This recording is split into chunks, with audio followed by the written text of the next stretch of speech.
मौसमी बीमारियों की संख्या में लगातार वृद्धि देखी जा रही है। अगर पूरे राज्य की बात करें तो पूरे राज्य में 8,000 से ज्यादा केसेस डेंगू, मलेरिया और इन्फ्लुएंजा के दर्ज किए गए हैं, जबकि मुंबई दूसरे स्थान पर है। मुंबई में 1,000 से ज्यादा केसेस डेंगू, मलेरिया, इन्फ्लुएंजा के दर्ज किए गए हैं। जिस तरीके से लगातार केसेस बढ़ रहे हैं, इसमें सबसे बड़ी लापरवाही जो निकलकर सामने आ रही है वो बीएमसी की आ रही है, क्योंकि गंदा पानी पीने की वजह से और गंदगी की वजह से लगातार मुंबई में केसेस की जो संख्या है वो बढ़ रहे हैं और लोग इसके शिकार हो रहे हैं। अगर हम आसपास के जगह में मच्छर को ग्रो होने के लिए नहीं रोकेंगे तो ये बीमारी फैलती है।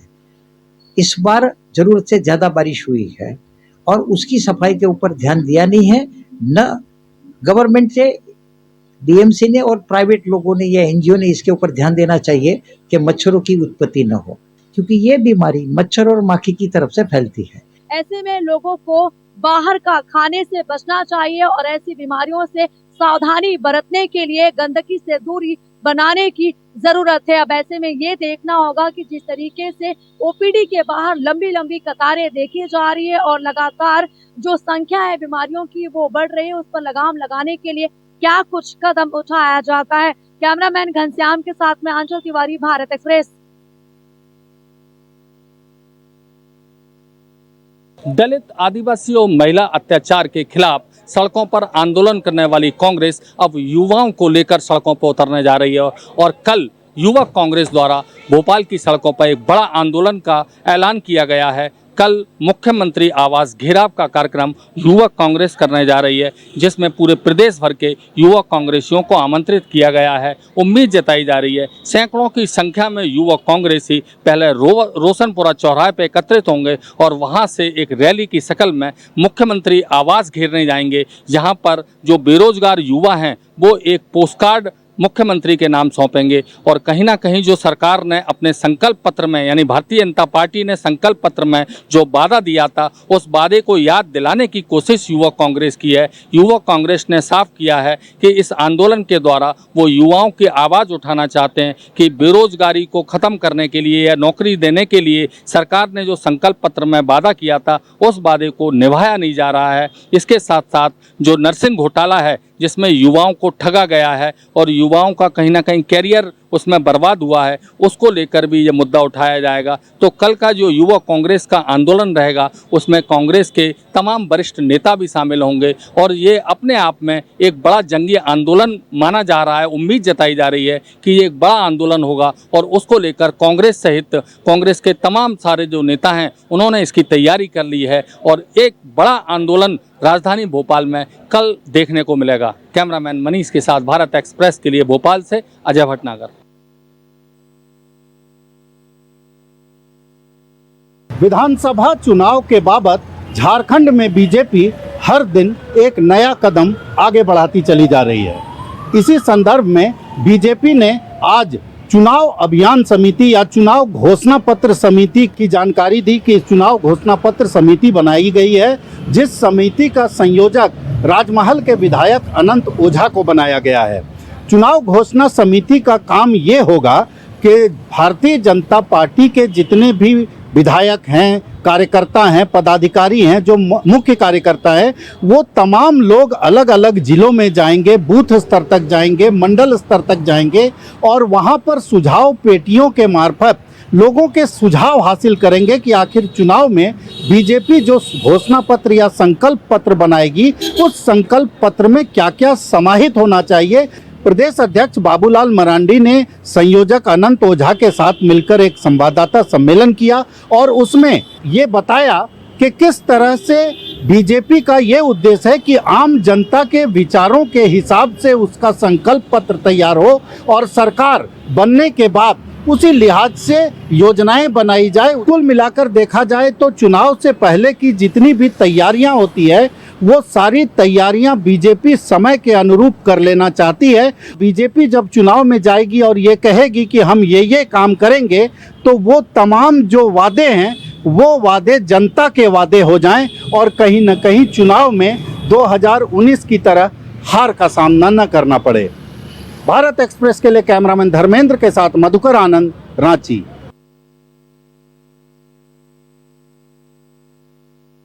चुनावी रणनीतिकार और जन सुराज के प्रमुख प्रशांत किशोर ने बिहार के महिलाओं के साथ इमोशनल कार्ड खेल दिया है। प्रशांत किशोर ने कहा है कि इस बार बिहार की महिलाओं ने राखी बांधकर भाई बना लिया है और भाई होने के नाते हमें भी फर्ज अदा करना है और उस फर्ज पर हम खरा उतरेंगे। प्रशांत किशोर ने साफ साफ कहा कि इस बार के विधानसभा में 40 महिलाओं को विधानसभा पहुंचाएंगे और इस जुग्गत में वो लगातार कोशिश कर रहे हैं। एक नहीं, दो नहीं, 10 नहीं, आपके बीच से 40 महिलाओं को विधानसभा में जिताकर अगले साल भेजेंगे। कितना?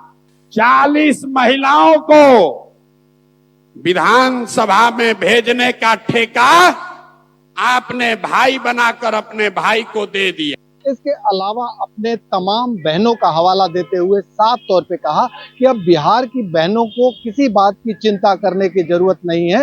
अब उनके पति किसी भी कीमत पर पलायन करके बाहर नहीं जाएंगे, उन्हें यहाँ रोजगार दिया जाएगा। साथ ही उन्होंने साफ शब्दों में कहा कि बैंकों से इतने ऋण दिए जाएंगे कि महिलाएं स्वरोजगार करके अपना जीविकोपार्जन कर पाएगी।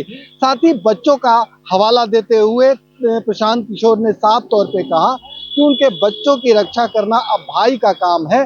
एक तरफ सुरक्षा लड़कियों का मुहैया कराएंगे तो दूसरी तरफ बच्चे बिहार में पढ़ पाए ये सुनिश्चित भी करेंगे। कुल मिला के इस तरह के बयान के जरिए प्रशांत किशोर ने साफ तौर पे महिलाओं को अपनी ओर आकर्षित करने का भरपूर प्रयास किया है ताकि आधी आबादी उनके पक्ष में आ सके। सहयोगी कैमरामैन राकेश के साथ भारत एक्सप्रेस के लिए पटना से आशुतोष कुमार। पुलिस भर्ती परीक्षा के दूसरे चरण के लिए वाराणसी में तैयारियां पूरी कर ली गई हैं। वाराणसी में एक एक परीक्षार्थी की निगरानी के लिए सभी केंद्रों पर कड़ी सुरक्षा व्यवस्था के साथ ही सीसीटीवी कैमरे लगाए गए हैं। कल और परसों यानी 30 और 31 अगस्त को पुलिस भर्ती परीक्षा के दूसरे चरण के लिए यहां पर तैयारियां पूरी कर ली गई है।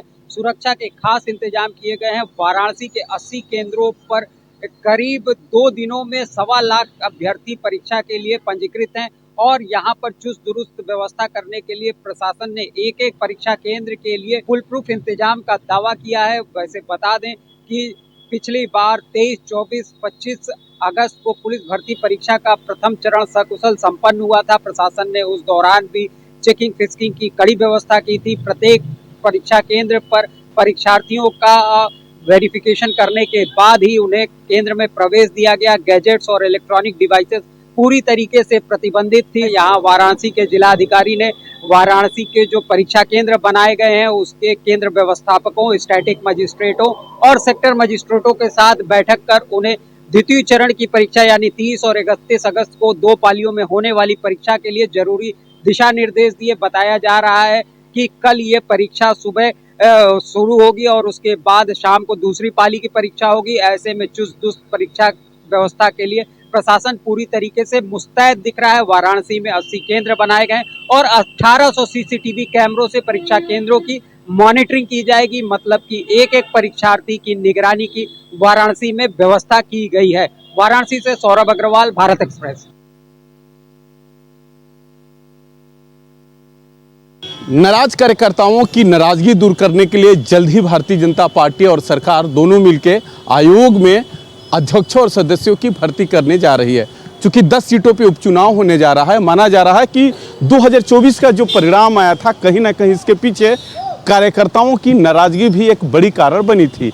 इसी कड़ी में पिछड़ा आयोग का गठन होने जा रहा है। पिछड़ा आयोग विभाग ने मुख्यमंत्री योगी आदित्यनाथ के टेबल पे फाइल पुटअप कर दी है, जिसमें 25 सदस्य होते हैं और एक अध्यक्ष होते हैं, एक उपाध्यक्ष होते हैं, जिनको राज्य मंत्री का दर्जा मिलता है। पिछली सरकार में जो सैनी आयोग के अध्यक्ष थे उनको योगी आदित्यनाथ की जब दूसरी बार सरकार बनी थी तो उनको मंत्री बना दिया गया था।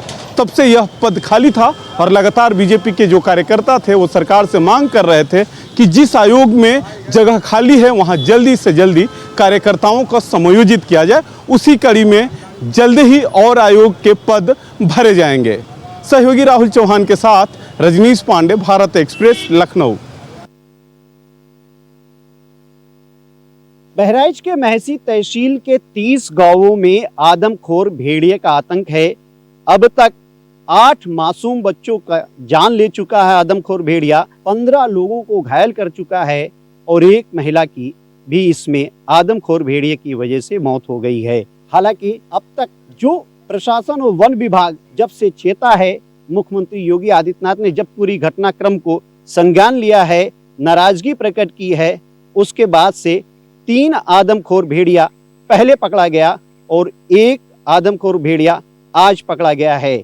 बताया जा रहा है जिस तरीके से आदमखोर सर्च ऑपरेशन चल रहा है, ड्रोन कैमरे की मदद से उन सभी आदमखोर भेड़ियों की तलाश की जा रही है, तो अब तक 6 भेड़ियों को आइडेंटिफाई किया गया है, जिसमें 4 भेड़िए पकड़े जा चुके हैं, 2 अभी और पकड़े जाने हैं। सर्च ऑपरेशन लगातार चल रहा है। वन विभाग की टीम, जिला प्रशासन की टीम और पीएससी की लगभग 3 कंपनी इस पूरी महसी तहसील बहराइच में लगी हुई है, लोगों की सुरक्षा में लगी हुई है। और इसके साथ साथ जो यहाँ के लोग हैं वो भी अब जागरूक हो गए हैं, वो भी घरों के बाहर लाठी और डंडों से पहरा दे रहे हैं, जिससे वो अपने बच्चों की सुरक्षा कर सकें। कैमरा सहयोगी योगेन के साथ भारत एक्सप्रेस, बहराइच। वाराणसी में मोक्षदायिनी गंगा का भयंकर रूप देखने को मिल रहा है। भारी बारिश के बाद वाराणसी में गंगा 5 सेंटीमीटर प्रति घंटा की रफ्तार से बढ़ रही है। वहीं अगर अस्सी घाट की बात करें तो इस वक्त हमारी मौजूदगी अस्सी घाट पर है, जहां 24 घंटे के अंदर 4 से 5 घाट की सीढ़ियां डूब चुकी हैं। नाव के संचालन पर पूरी तरह से रोक लगा दी गई है और जल पुलिस लगातार गश्त कर लोगों को गंगा में न नहाने और गंगा किनारे से दूर रहने की हिदायत दी जा रही है। इसके साथ साथ नाविकों की समस्याएं भी बढ़ गई हैं, क्योंकि नाव का संचालन बंद होने से नाविक परिवार के रोजी रोटी पर भी समस्या खड़ी हो गई है। हालांकि ऐसी उम्मीद जताई जा रही है कि 2-3 दिनों में गंगा का जलस्तर तेजी से बढ़ेगा और खतरे के निशान को छू जाएगा। ऐसे में गंगा किनारे रहने वालों के लिए जिला प्रशासन की तरफ से तमाम तरह की व्यवस्थाएं की जा रही हैं और इसके साथ साथ ये प्रयास किया जा रहा है कि किसी तरफ की अनहोनी न हो, जिसके लिए घाटों पर विशेष तौर पर पुलिस बल और जल पुलिस की तैनाती कराई गई है। कैमरा पर्सन अभिनव के साथ राहुल पांडे, भारत एक्सप्रेस, वाराणसी। पिछले 5 दिनों से बाढ़ बारिश से जूझ रहे गुजरात वासियों के लिए आज का दिन राहत भरा निकला। आज राज्य में सामान्य बरसात हुई। राज्य के सौराष्ट्र और कच्छ में बरसात थोड़ी तीव्रता के साथ दर्ज की गई, लेकिन अधिकांश हिस्सों में आज धूप दिखाई दी और छुटपुट बारिश दर्ज की गई। राज्य की जो नदियां उफान पर थी उनमें भी कमी आई है। तमाम नदियों का जलस्तर घट रहा है। जिन जिन जगहों पर पानी भरा हुआ था उन जगहों पर पानी खाली होने लगा है और लोगों को राहत मिलने लगी है। मौसम विभाग का कहना है कि आने वाले 2-3 दिनों में मौसम सामान्य हो जाएगा। दूसरी तरफ राज्य सरकार ने भी राहत की सांस ली है, क्योंकि राज्य सरकार के लिए बाढ़ एक मुसीबत बनकर आई थी और गुजरात पूरी तरीके से हाल बेहाल हो गया था। खासकर बड़ौदा शहर बुरी तरीके से अस्त व्यस्त हुआ था। अब बड़ौदा शहर में बाढ़ बारिश के बाद तबाही की तस्वीरें सामने आ रही हैं। तो जिन जिन जगहों पर जल भरा हुआ, चाहे जामनगर हो, द्वारिका हो या बड़ौदा, तमाम जगहों पर गंदगी चारों तरफ दिखाई दे रही है। इससे महामारियों का खतरा जरूर मंडरा रहा है, लेकिन राज्य सरकार उन तमाम समस्याओं से निपटने के लिए भी तैयारी कर रही है। अहमदाबाद में कैमरा पर्सन संजय कोष्टी के साथ अरविंद शर्मा, भारत एक्सप्रेस। जम्मू कश्मीर में 10 साल बाद हो रहे विधानसभा चुनावों को लेकर अब जो राजनीतिक पार्टी हैं वो पूरी तरह से अपनी कमर कस चुकी हैं। इस वक्त हम जहां पे खड़े हैं ये भाजपा का मीडिया वॉर रूम है, यानी कि अब आने वाले 41 दिन तक जब तक इलेक्शन चलेंगे यहीं से सारा मीडिया कवरेज जाएगी और यहीं से जितना भी भाजपा का प्रचार प्रसार होगा यहीं से होगा। आप इस पर मेरे देख रहे हैं यहाँ पर पूरा बाकायदा एक सेल बनाया गया है, यहाँ चेयर्स लगाएगी, यहीं से सारी प्रेस कॉन्फ्रेंसेस भी यहीं पे होंगी, यहीं पर सब आएंगे जितने भी मीडिया प्रचारक हैं, नरेंद्र मोदी से लेकर जेपी नड्डा, राजनाथ सिंह, योगी आदित्यनाथ योगी, जितने भी स्टार प्रचारक है वो भी जब जम्मू में आएंगे तो यहीं से वो मीडिया को संबोधित करेंगे, यहीं से मीडिया का प्रचार प्रसार जाएगा। आप देख रहे हैं यहाँ पे जो सारी दीवार है ये पूरी स्लोगन से भरी है। जो काम जो विकास यहाँ पर भारतीय जनता पार्टी ने किया है उसको यहाँ पर दिखाया जा रहा है। खासकर ये देखने वाला स्लोगन है 370 की टूटी दीवार शरणार्थियों के जीवन में आई बहार। कहीं ना कहीं बीजेपी अब उन सब मुद्दों को भुनाने के में लगी है जो उसने अभी तक जम्मू कश्मीर में काम किया, जिस पे नाम पर वोट मांगेगी। हालांकि इस बार इनका बहुत कड़ा मुकाबला है नेशनल कॉन्फ्रेंस और कांग्रेस के साथ, लेकिन इस बार उनका कहना है कि जितने भी उन्होंने यहाँ पे विकास कार्य किए उसके लेके उनका वोट जो है जम्मू कश्मीर को भारी मतदान मिलेगा। यहाँ पर ठीक मेरे पीछे यहाँ पे पूरा सोशल मीडिया जो सेल है वो भाजपा को यहीं से लगा। जैसे यहीं से प्रेस कॉन्फ्रेंस होगी उनको एडिट करके यहीं से आगे पहुंचाया जाएगा, ताकि जितने भी सोशल मीडिया प्लेटफॉर्म पे है भाजपा के क्या विकास कार्य हैं, भाजपा क्या काम कर रही है, यहीं से सब जाएगा। और यहाँ पे मीडिया के लिए भी स्पेशल स्पेस बनाई गई है बैठने के लिए, ताकि वो यहाँ से अपना जो भी डाटा है अपने चैनल से भेज सके। तो कहीं ना कहीं अब जो है कमर कस ली गई है इलेक्शन के लिए। फिलहाल अभी भाजपा ने शुरुआत कर दी है, अब आने वाले दिनों में ऐसी ही जो कमर कसी होगी वो नेशनल कॉन्फ्रेंस, कांग्रेस, पीडीपी, अन्य नेताओं की भी, अन्य पार्टीज की भी होंगी। लेकिन ये देखना ये है कि इन सब के बावजूद कौन सी पार्टी इस बार 10 साल बाद जम्मू कश्मीर में बाजी मारती है। विकास अब्दुल, भारत एक्सप्रेस के लिए जम्मू से। छत्रपति शिवाजी महाराज का पुतला गिरने के मामले में राजनीति गर्म है, साथ ही साथ विरोध प्रदर्शनों का सिलसिला लगातार जारी है। एक तरफ संभाजी ब्रिगेड के समर्थकों ने आरोपी जयदीप आप्टे के घर पर जाकर हंगामा किया है और उनके घर के बाहर विरोध प्रदर्शन किया है, तो वहीं दूसरी तरफ सरकार में शामिल अजीत पवार ग्रुप की एनसीपी के लोगों ने भी छत्रपति शिवाजी महाराज का पुतला गिरने के मामले में मूक प्रदर्शन किया है। यानी साफ है कि लोगों को ये लगता है कि आने वाले समय में छत्रपति शिवाजी महाराज का मुद्दा राजनीतिक होता जा रहा है और इसका प्रभाव चुनाव परिणामों में भी पड़ सकता है। इसलिए सरकार के खिलाफ जाकर सरकार में शामिल अजीत पवार ग्रुप की एनसीपी ने भी प्रदर्शन किया है और जल्दी से जल्दी आरोपी को गिरफ्तार करने की बात कही है। वहीं राज्य सरकार ने भी और राज्य सरकार के कुछ अधिकारियों की ज्वाइंट कमेटी बना दी है। इस कमेटी के जरिए जल्दी से जल्दी पुतला गिरने की वजह का पता लगाया जाएगा, साथ ही साथ जो भी इसमें दोषी होगा उसके खिलाफ कार्रवाई करने की रिकमेंडेशन भी ये कमेटी करेगी। इस तरीके का फैसला राज्य सरकार की तरफ से भी लिया गया है। वीडियो जर्नलिस्ट बाल्किस के साथ अभिषेक पांडे, भारत एक्सप्रेस, मुंबई। कोलकाता में ट्रेनी डॉक्टर की रेप और हत्या के मामले में प्रदर्शन अभी भी जारी है। सवाल केवल सुरक्षा को लेकर के है कि आखिरकार डॉक्टरों की सुरक्षा कैसे हो।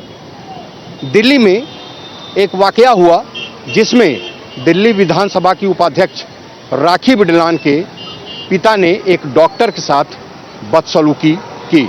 एनएमसी के तहत वो डॉक्टर संजय गांधी अस्पताल में तैनात थीं, लेकिन सवाल अभी भी जस का तस बना हुआ है कि आखिरकार अस्पताल के अंदर घुसकर किसी भी डॉक्टर, चाहे वो पुरुष हो चाहे महिला हो, उसके साथ कोई व्यक्ति कैसे बदतमीजी कर सकता है।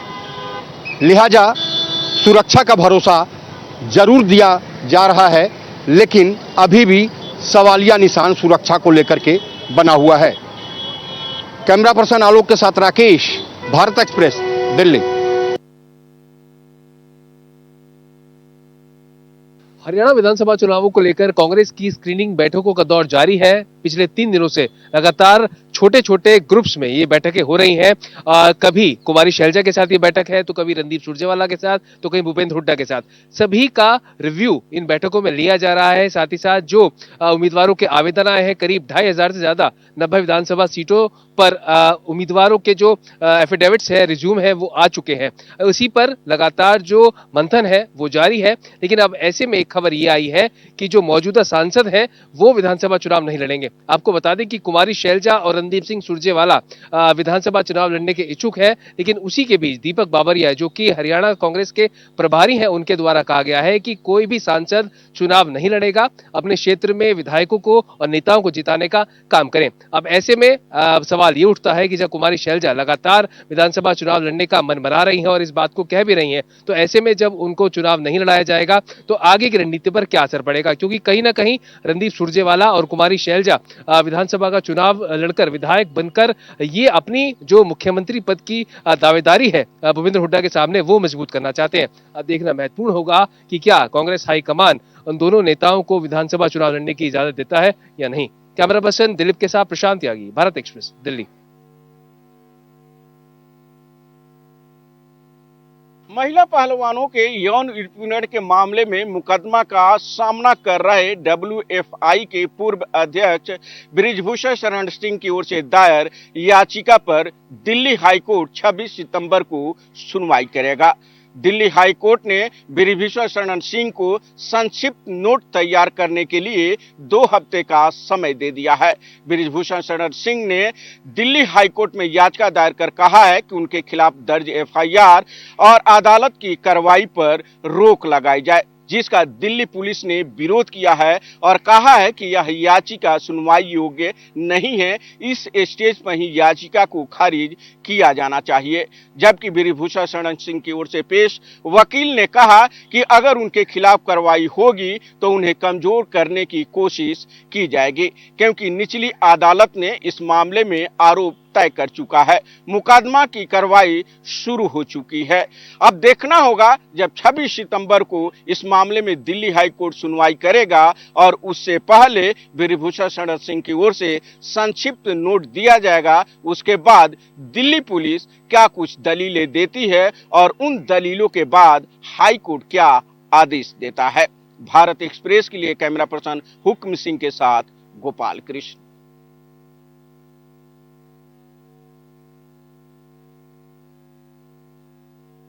प्रयागराज के गंगानगर बहरिया पुलिस ने किया लूट की वारदात का खुलासा। लुटेरे अनूप कुमार पटेल को किया गिरफ्तार। लूट में 50,000 रुपए और बाइक बरामद हुई है। DCP अभिषेक भारती ने बताया कि इस मामले का जो मुकदमा है वो दर्ज हुआ था और पुलिस ने कार्रवाई करते हुए आरोपी को गिरफ्तार कर लिया है। वीडियो जर्नलिस्ट संजीव मिश्रा के साथ अनम फातिमा, भारत एक्सप्रेस, प्रयागराज।